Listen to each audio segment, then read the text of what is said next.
Bueno, esas cosas que pasan en la vida, ¿no?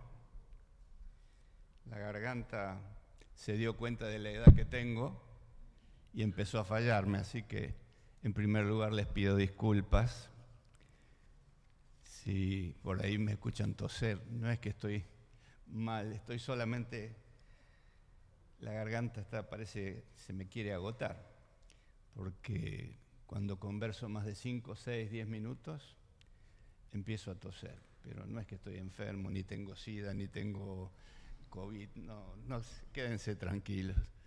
Así que espero que el Señor me permita terminar. No voy a ser muy enfático con la voz para cuidarme. En segundo lugar, les pido disculpas. Yo siempre me gusta la versión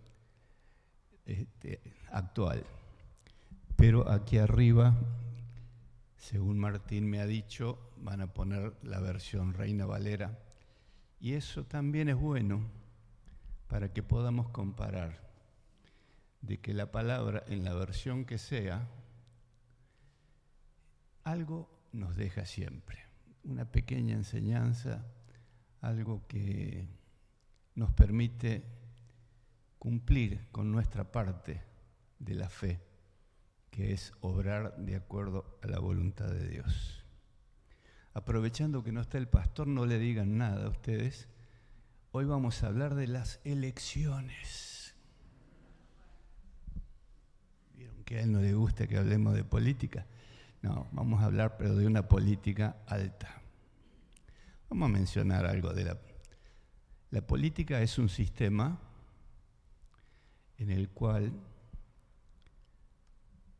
se busca tener un proyecto para beneficiar.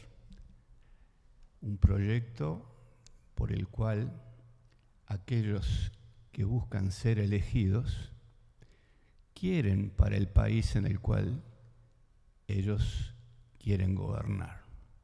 Eso pensándolo bien. El pensar mal se lo dejo a todos ustedes, porque cada uno tenemos nuestras razones para pensar mal, ¿no? Especialmente los que tenemos años,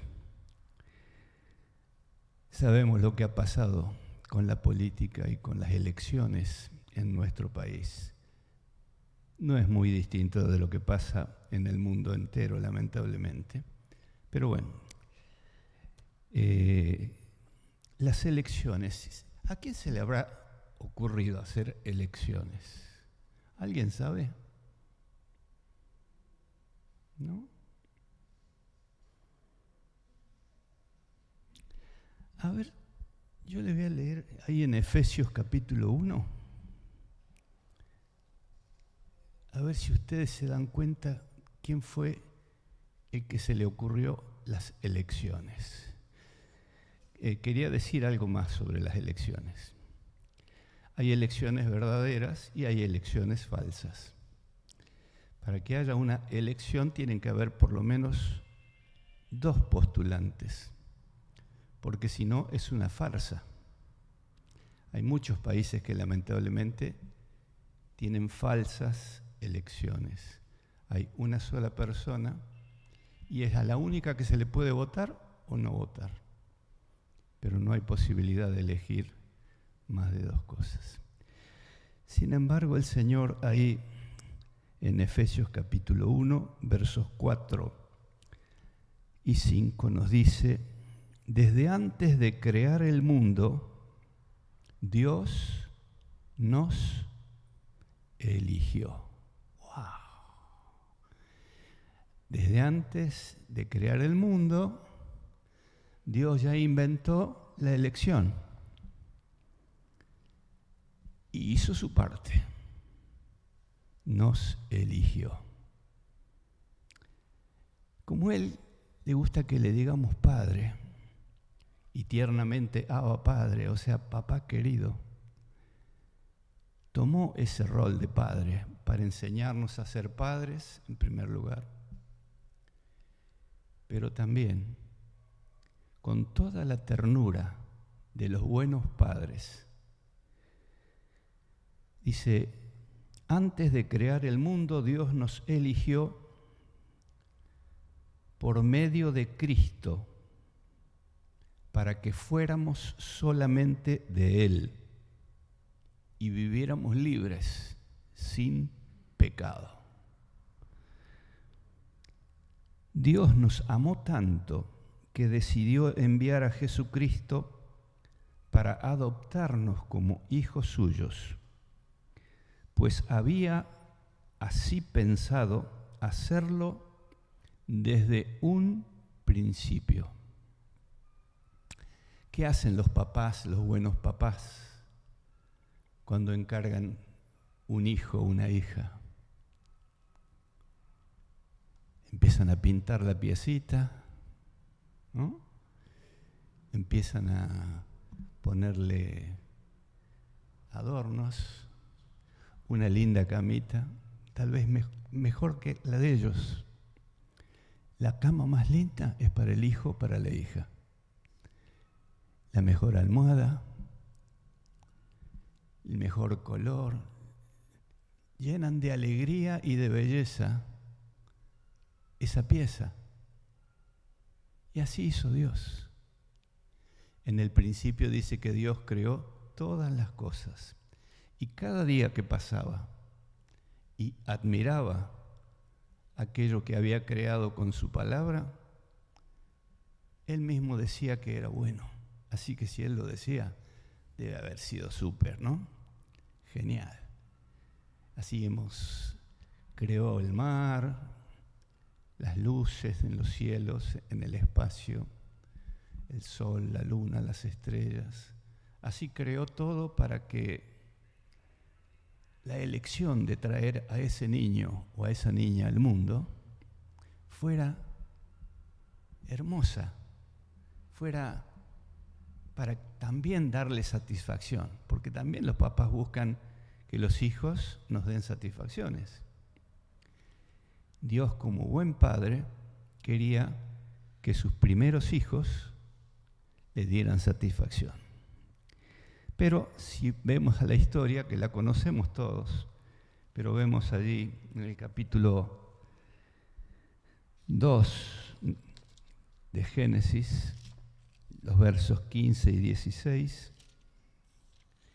no fue así. Porque dice que Dios puso al hombre en el jardín de Edén para que lo cultivara y lo cuidara. Pero le dijo: puedes comer de todos los árboles que hay en el jardín, pero no del árbol del conocimiento del bien y del mal. Más tarde, en el capítulo 3, viene la tentación del enemigo y les dice: así que Dios les dijo que no comieran de ningún árbol. No sé cómo dice la otra versión. No está.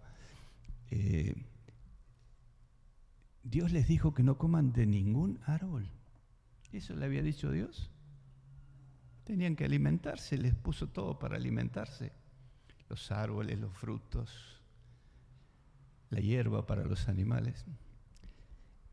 Ya tergiversó lo que Dios había dicho.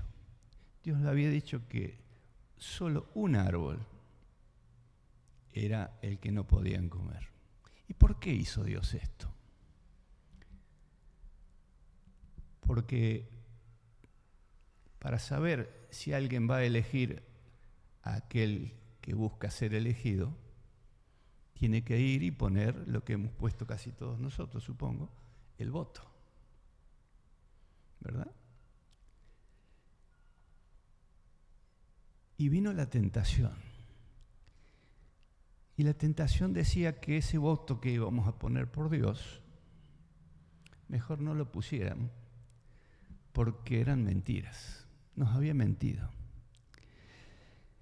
Y lo adornó muy bonito, como generalmente lo hacen los políticos. Dice: eso es mentira, dice el verso 4. Perdón, dice: así que Dios les dijo que no comieran de ningún árbol. Y la mujer le contestó: no, podemos comer de cualquier árbol del jardín. Lo que Dios nos dijo fue: en medio del jardín hay un árbol que no deben ni tocarlo, tampoco vayan a comer de sus frutos. Si lo hacen, morirán. Pero la serpiente insistió: eso es mentira, no morirán. Dios sabe bien que cuando ustedes coman del fruto de ese árbol, serán iguales a Dios y podrán conocer el bien y el mal. ¡Wow! Aparece el poder. ¿Y a qué ser humano no le gusta el poder? Dios nos había hecho libres. Y ahí hay toda una cuestión. Ahí en Gálatas 5:1 nos dice que somos libres en Cristo, que ya no somos más esclavos de la ley. Ahora, ¿cómo es esto? Si Dios nos elige, ¿cómo es que nos deja libres? Por esto que ha pasado en el Edén. Porque hay solo un candidato a que lo sigamos, que nos ama, nos respeta y nos tiene como hijos y quiere lo mejor para nosotros. Y quiere cuidarnos y quiere bendecirnos. Este candidato que decía que Dios había mentido, después que hizo caer a Adán y a Eva, desapareció.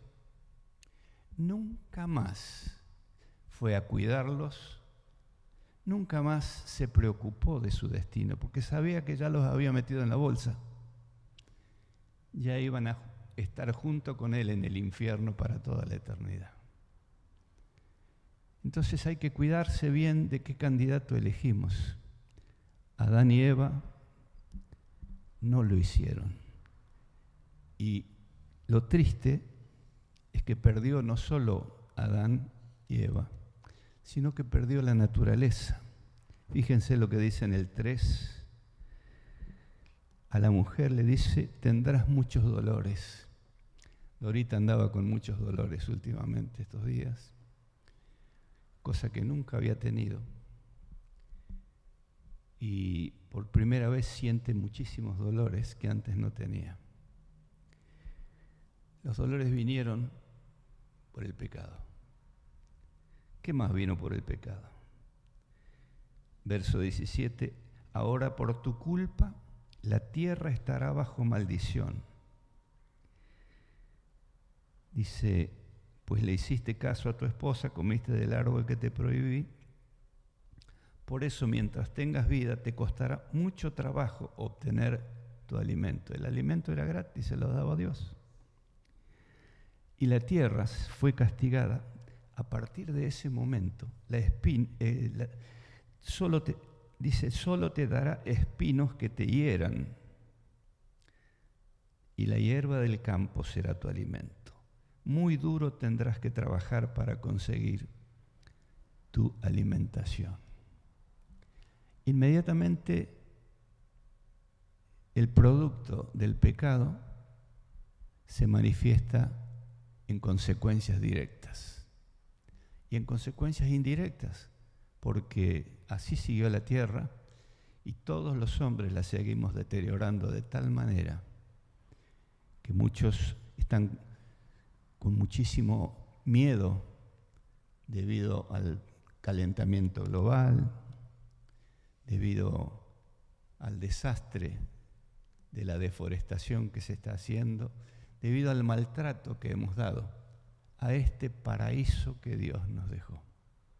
A los que les gusta viajar, yo sé que hay algunos que tienen familia, nosotros también, en lugares muy bellos.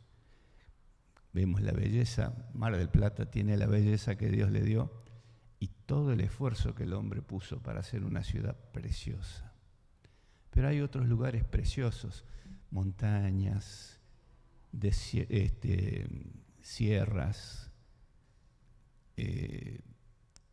lagos maravillosos en toda la Argentina y en todo el mundo. Cosas preciosas que Dios creó para que el hombre pudiera disfrutar. Pero se lo perdió, porque poco a poco estamos perdiendo todos los lugares hermosos de nuestro mundo y esperemos que podamos vivir para contarlo, ¿no? Bien, ¿le falló a Dios el primer hombre y la primera mujer? No, eligieron. Tal vez podemos discutir si ellos tenían toda la información, si estaban formados para la responsabilidad que Dios quiere. Dios sabrá qué hacer con ellos, ¿no? Entonces Dios comenzó a través de Abraham, de Isaac, de Jacob, a formar un pueblo que le perteneciera. Y no eligió una potencia mundial, no eligió ni a los asirios, ni a los caldeos, ni a los babilonios, ni a los egipcios, que eran monstruos o fueron monstruos en su momento. Eran imperios poderosísimos. Eligió a una colita de ratón que estaba ahí al costado del Mediterráneo, chiquitito, lleno de arena, desastre. Sin embargo, Dios se lo dio a ese pueblo para que hicieran un vergel. El que conoció o conoce por lo menos la historia de lo que ha sido toda esa tierra y la ve ahora, no se puede creer. De un desierto hicieron un vergel. ¿Por qué? Porque Dios se lo permitió, le dio la capacidad y la inteligencia para transformar todo eso en bendición. Pero ese pueblo que empezó con Abraham, Isaac y Jacob, tuvieron que pasar muchos años, 400 años, en Egipto. Y dijimos que había dos formas de gobierno. Una, o no sé si lo dije, una es la esclavitud y la otra es la libertad. Adán y Eva buscaron, sin darse cuenta, la esclavitud. Y el pueblo de Israel también. Cuando está a punto de morir Moisés, que los llevó por 40 años en el desierto, y va a tomar Josué el mando de ese pueblo que iba a cruzar el Jordán, él les pide, por favor, dice en Josué capítulo 24, versos 14 en adelante, dice: luego Josué añadió: respeten a Dios, obedézcanlo y sean fieles y sinceros con Él. Desháganse de los dioses que sus antepasados adoraban en la Mesopotamia y en Egipto y obedezcan solo a Dios. Si no quieren serle obedientes, decidan hoy a quién van a dedicar su vida. Tendrán que, el tema de hoy, elegir. Tendrán que elegir entre los dioses a quienes sus antepasados adoraron en la Mesopotamia, los dioses de los amorreos en cuyo territorio ustedes viven ahora, pero, dice Josué, mi familia y yo hemos decidido dedicar nuestra vida a nuestro Dios. ¡Wow! Como ejemplo, el pueblo estaban a punto de entrar en la tierra prometida, estaban exultantes. Habían muerto todos sus antepasados porque Dios tuvo que permitir de que murieran todos los que no creían y crear en la juventud una nueva fortaleza de fe. Y así fue entonces que prometen, le dicen, el pueblo le respondió, verso 16, nunca abandonaremos a nuestro Dios, porque Dios puso libertad en nuestros antepasados, nos libró de la esclavitud y de cómo nos protegió al pasar por muchas naciones hasta llegar aquí. Dios expulsó a todos los pueblos que estaban en nuestro camino y a los amorreos que vivían aquí. Por eso se comprometen, dicen, por eso obedeceremos a nuestro Dios. Y Josué le sigue diciendo, ojo, no es fácil vivir para Dios. Él no tolera el pecado. Después el pueblo le responde en el 21 a Josué: jamás haremos tal cosa. Hemos decidido dedicar nuestra vida a nuestro Dios. ¡Wow! Qué hermosura, ¿no?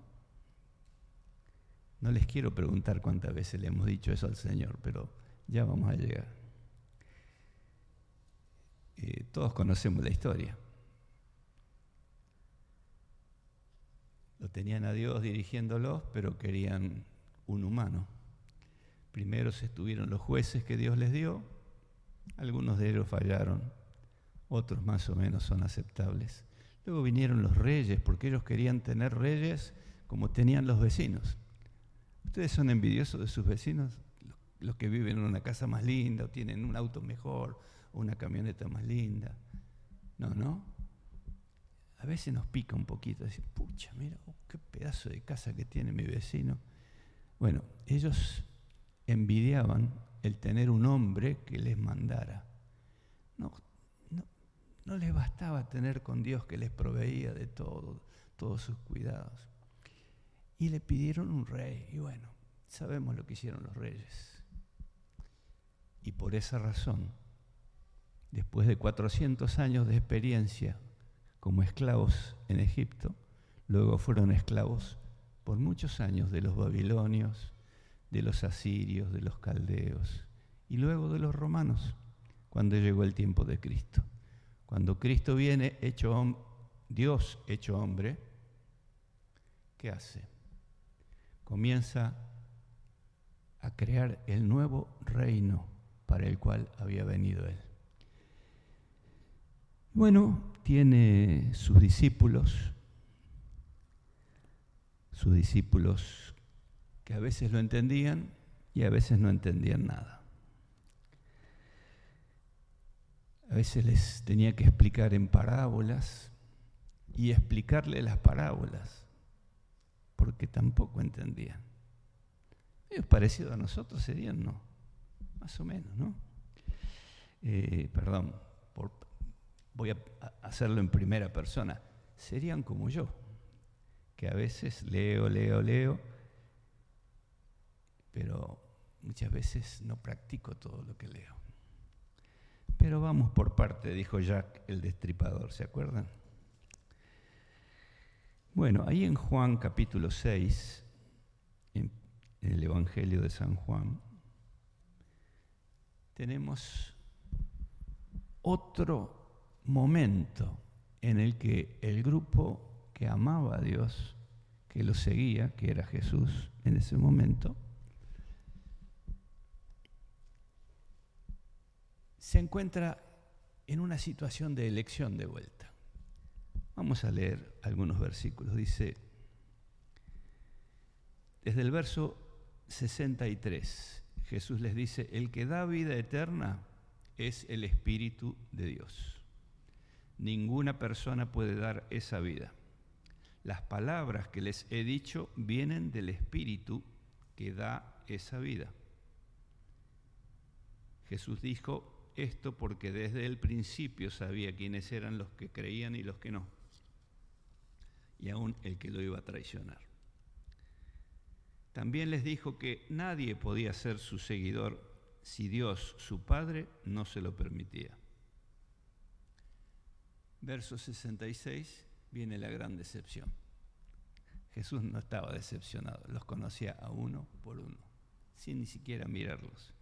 Dice el verso 66, desde ese momento, muchos de los que seguían a Jesús lo abandonaron. Entonces Jesús les dice a sus discípulos, ¿también ustedes quieren irse? Y Simón Pedro, siempre el más efusivo de todos, le dice, ¿a quién iremos? ¿A quién seguiríamos, Señor? Solo tus palabras dan vida eterna. Nosotros hemos creído en ti y sabemos que tú eres el Hijo de Dios. Más adelante tenemos la historia de que Pedro lo niega al Señor Jesús y que se fue a pescar. Y atrás de él se fueron todos los que era medio el líder, ¿no? Entonces, si el líder se va a pescar, yo también me voy a pescar. Y se fueron todos atrás de él. Costaba mucho seguir a Jesús, porque él les pedía tomar la cruz. ¿Y qué es tomar la cruz?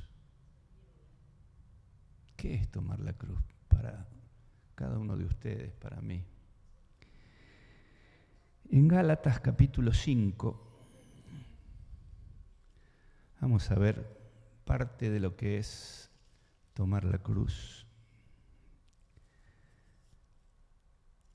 En 3 o 4 pequeñas cositas. Primero nos dice lo que habíamos leído, que Dios nos eligió por medio de Cristo para que fuésemos solo de Él y viviéramos libres, sin pecado. Porque el enemigo nos lleva a la perdición, pero Jesús nos lleva a la salvación eterna. Dios nos amó tanto que decidió enviar a Jesucristo para adoptarnos como hijos suyos, porque así lo había pensado desde un principio. O sea que Dios nos da la libertad, como se la dio a los discípulos.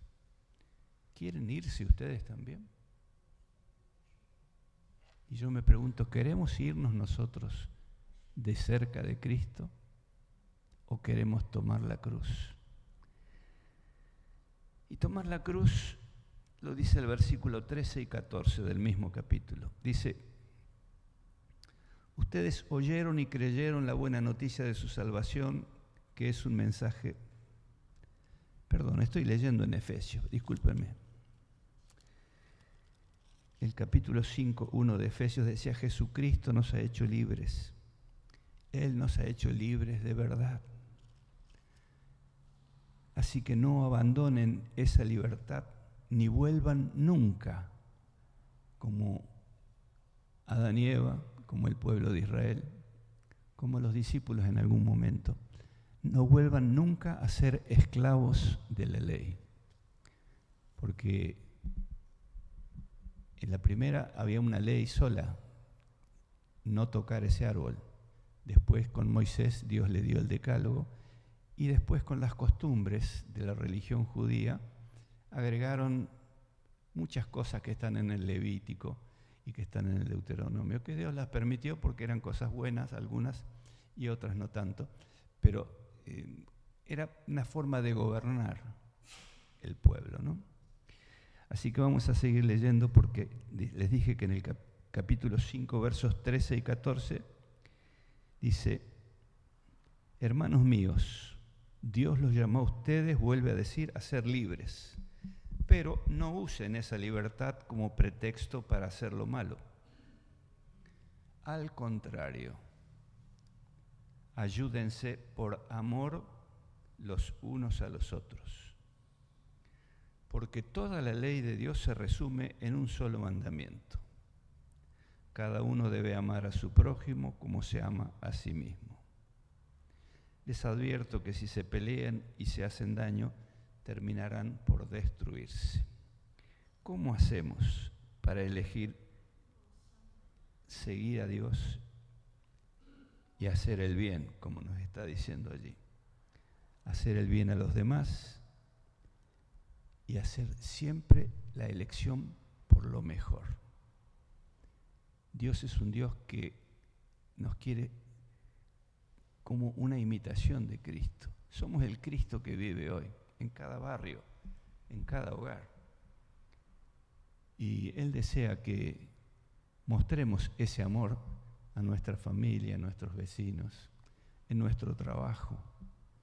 Que mostremos lo que está dentro de nosotros, que es el amor que Dios puso en nosotros. Por eso dice: elijamos servir al Señor y elegir hacer el bien. 2 versículos después, 16 y 17, nos dice: porque los malos deseos están en contra de lo que quiere el Espíritu de Dios. Y el Espíritu está en contra de esos malos deseos. Por lo tanto, ustedes no pueden hacer lo que se les antoje. ¿Qué hacemos con nuestros malos deseos? o solamente me pasa a mí? ¿Tienen algún mal deseo? Yo creo que todos tenemos alguno, ¿no? ¿Los entregamos al Señor? Señor, líbrame de esto que estoy pensando y que yo sé que está mal. Nosotros tenemos al Espíritu Santo, que el Señor lo dejó justamente para corregir, para pedir perdón y para ser restaurados cada vez que nos equivocamos, cada vez que ese pensamiento lo convertimos en acción. Por eso en el verso nos dice 16 y 17, buscar la ayuda de Dios para controlar nuestros deseos. Y finalmente en el 22 al 25 nos da una programación, una plataforma política de vida cristiana, ya que estamos hablando de elecciones. A ver si a alguien le interesa, le ponemos la boleta y nos vamos. Bueno, vamos a ver. Dice, verso 22 al 25, en cambio, el Espíritu de Dios nos hace, primero, amar a los demás. Segundo, estar siempre alegres. Tercero, vivir en paz con todos. A veces es difícil, ¿no? Pero tenemos que procurar. Con la ayuda de Dios, con el Espíritu Santo. El Espíritu de Dios nos hace amar, nos hace estar alegres, nos hace vivir en paz. Sigue diciendo, nos hace ser pacientes y amables, tratar bien a los demás. ¡Wow! Si los demás dependen de mí, soy capaz de, no sé, si hacerles pasar un buen día o mal día, ¿no? Un mal momento. Dice, saber controlar. Dice, tener confianza en Dios, ser humildes y saber controlar nuestros malos deseos. Ahí tenemos el ayudante que el Señor Jesús dejó para controlar nuestros deseos, para controlar nuestras expresiones, para controlar nuestras conductas, nuestras acciones. Y termina diciendo el 25 y 26, si el Espíritu, si de verdad no hacemos lo que hizo Adán y Eva, que dijeron sí y después dijeron no. El pueblo judío que hasta juró que iban a ser distintos. Los discípulos que hasta juraron, no te negaré, y el Señor le dice, va a cantar el gallo antes que me niegues por tercera vez. Y se fueron, lo dejaron solo. Solo Juan, pobrecito. De los 12, solo Juancito, el más chiquito que no tenía más de 15, 17 años, quedó junto con María y las mujeres. Bueno. Pero los dos últimos versículos nos dicen, si el Espíritu de verdad ha cambiado nuestra manera de vivir, que ese es el programa de Dios para este mundo, nuestra manera de vivir, no nuestra manera de decir las cosas. Nuestra manera de vivir, si el Espíritu ha cambiado nuestra manera de vivir, debemos obedecerlo en todo. Por lo tanto, dice, no seamos orgullosos ni provoquemos al enojo o la envidia a nadie, a ninguno de los demás, por creernos mejores que ellos. Entonces, yo me hago la pregunta para mí. No sé si ustedes tienen ganas de compartir la misma pregunta. ¿Cuántas veces soy fiel a lo que le prometo al Señor? Señor, dame esto, dame aquello. Quiero seguirte, quiero amarte, quiero bendecir tu nombre, quiero bendecir a la gente. ¿Cuánta fidelidad tenemos nosotros? Porque Dios es fiel. Donde lo necesitamos, ahí está. Entonces, me gustaría, no sé si termino yo o si alguien quiere venir a orar, pidámosle al Señor que nos ayude a ser fieles como Él es fiel, a amar como ama Él, a perdonar como perdona Él y a vivir para la gloria y para la honra de su nombre, de su persona y de su reino, que Él nos hizo eternos. Estamos viviendo parte de la eternidad, en la cual o vamos a cambiar de forma, porque Jesús llegará cuando estamos vivos, o moriremos y estaremos con Él. Gloria sea a Él.